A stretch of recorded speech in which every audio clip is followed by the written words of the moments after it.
नमस्कार दोस्तों, फैक्ट केंद्र के चैनल में आपका स्वागत है। दोस्तों, आप सभी के दिमाग में कभी न कभी यह सवाल तो जरूर आया होगा कि हमारा ब्रह्मांड इतना विशाल है तो फिर इसका अंत कैसे होगा। क्योंकि आजकल लोग ब्रह्मांड की उत्पत्ति के बारे में भले ही नहीं जानना चाहते, लेकिन इसके अंत के बारे में हर कोई जानने की इच्छा रखता है। तब भी हमारे वैज्ञानिक अब लगातार ब्रह्मांड के अंत पे चर्चा करते रहते हैं और इस सवाल का जवाब ढूंढने में लगे हुए हैं। तो अगर आप भी जानना चाहते हैं कि हमारे ब्रह्मांड का अंत कैसे होगा, तो मैं आपको वर्तमान समय से कुछ समय आगे लेकर चलता हूं, जहां आपको पता चलेगा हमारे ब्रह्मांड की परिस्थिति कैसे होने वाली है। अब आपको लेकर चलते हैं उस समय में जो 100 या 500 साल आगे नहीं बल्कि खरबों साल आगे है, जिसके बारे में वैज्ञानिकों ने पता लगाया है। अब आपको जो जानकारी मिलेगी वो काफी मजेदार तो है, तो आइए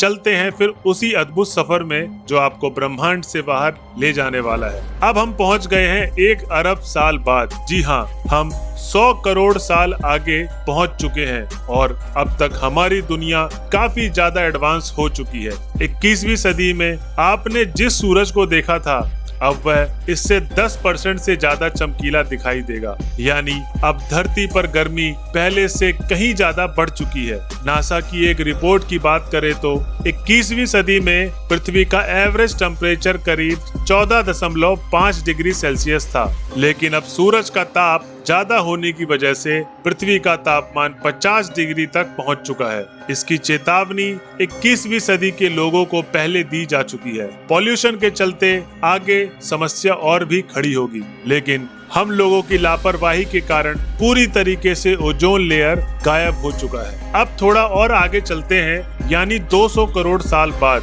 धरती का तापमान और भी बढ़ चुका होगा। इस गर्मी के कारण नदियों और समुद्र धीरे धीरे सूखने लगे होंगे। हमारी धरती में अब जीवन भी खत्म होने लगा है और इंसान नाम के जीव जो धरती पर रहा करते थे, वह अभी डायनासोर की तरह गायब हो चुके हैं। धरती पर टूटे हुए मकान और उनकी यादें बस यही बाकी रह गया है। कुछ जीव जो अभी भी बचे हैं, लेकिन धीरे धीरे वो भी समाप्त हो रहे हैं। लेकिन कुछ अमीर लोग अभी भी जिंदा हैं, जो कि मंगल ग्रह पर चले गए हैं। यहाँ सूरज का ताप धरती के मुकाबले थोड़ा कम है, लेकिन कुछ सालों में सूरज का ताप इतना बढ़ गया है कि मंगल ग्रह भी अब रहने लायक नहीं बचा। इस समय इंसान हर जगह से लुप्त हो जाएगा और इतिहास बन चुका होगा। अब इस ब्रह्मांड में कोई इंसान आपको नहीं मिलेगा। आज से 400 करोड़ साल बाद हमारी आकाश गंगा का पड़ोसी, जिसका नाम है एंड्रोमेडा, उसने हमारी मिल्की वे को अपनी तरफ टांग लिया है। बहुत साल पहले जब इंसान जिंदा था, यानी 21वीं सदी में, एंड्रोमेड गैलेक्सी हमारी मिल्की वे से 250 प्रकाश वर्ष की दूरी पर था, लेकिन इनकी टक्कर होने वाली है और धरती के करीब आ रहा है और आखिर में इनकी टक्कर हो गई है। अब दोनों टकराकर एक बड़ी गैलेक्सी बन गई है। अब दोनों टकराकर एक बड़ी गैलेक्सी बन गई है, जिसका कोई नाम नहीं होगा, क्योंकि अब इंसान हम लुप्त हो गए हैं और हम भी वही जीवित हैं जो हर चीज को नाम दिया करते थे। इसे देखने वाला कोई नहीं है। आज से करीब 500 करोड़ साल बाद गैलेक्सी की टक्कर से हमारे सौर मंडल पर कोई प्रभाव नहीं पड़ा है, क्योंकि सौर मंडल मिल्की वे के बहुत अंदर है। देखिए, इससे बनने के बाद भी अब सौर मंडल खत्म होने वाला है, क्योंकि सौर मंडल को मेंटेन करने वाला हमारा सूरज आउट ऑफ फ्यूल हो चुका है। अब धीरे धीरे इसकी ऊर्जा खत्म हो रही है। वहीं जब इंसान जीवित थे, तब से लेकर अब तक 200 गुना ज्यादा साइज हो गया है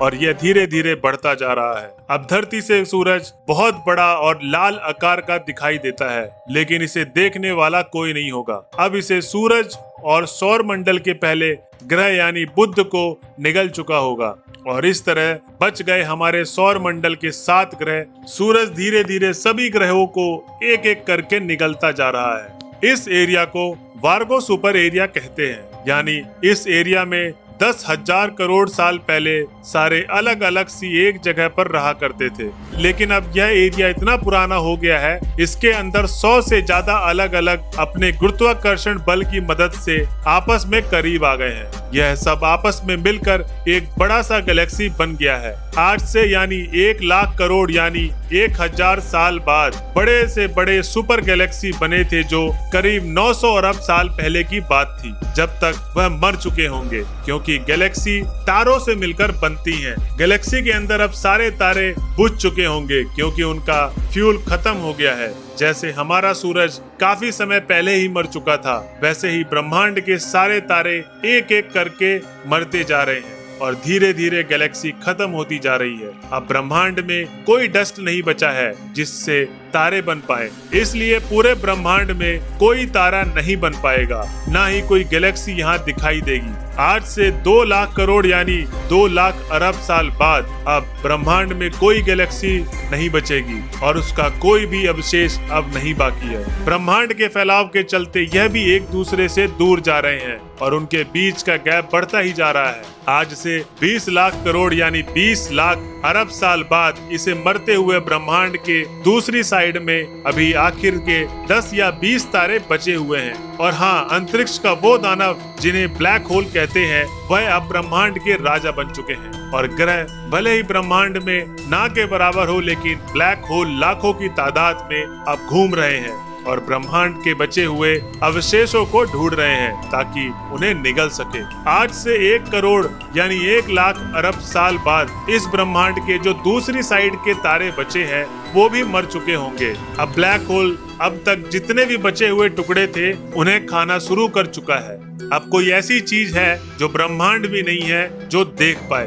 अब केवल हर जगह ब्लैक होल ही रह गए हैं। आज से 10 के आगे 40 शून्य बाद अब शुरू हो चुका है हमारे ब्रह्मांड का अंत, जहां कोई भी चीजें नहीं बची है और हमें जूम गॉगल्स पहनना होगा, जिसके बाद आपको दिखाई देगा छोटे छोटे परमाणु स्तर स्पेस में केवल अलग अलग परमाणु अलग अलग होकर घूम रहे हैं। कुछ लास्ट ग्रह के टुकड़े जो कि दूर होने की वजह से ब्लैक होल नहीं खा पाएंगे, वो लकी पार्टिकल अलग अलग होकर स्पेस में तैर रहे हैं और वो सारे ब्लैक होल दानव गुरुत्वाकर्षण बल की वजह से एक दूसरे के पास आते जा रहे हैं और अब ये सारे आपस में मिलकर एक सुपर ब्लैक होल बन गया है। जो बचे हुए लकी पार्टिकल थे उन्हें भी खाना शुरू कर दिया है और धीरे धीरे ब्रह्मांड मर रहा है। आज से 10 के आगे 300 शून्य साल बाद यह ब्रह्मांड का अंतिम है और अब ब्रह्मांड खाली हो चुका है और यह इतना बड़ा हो गया है कि ब्लैक होल भी मर रहा है। कुछ सालों के बाद ये पूरी तरीके से गायब हो गया है।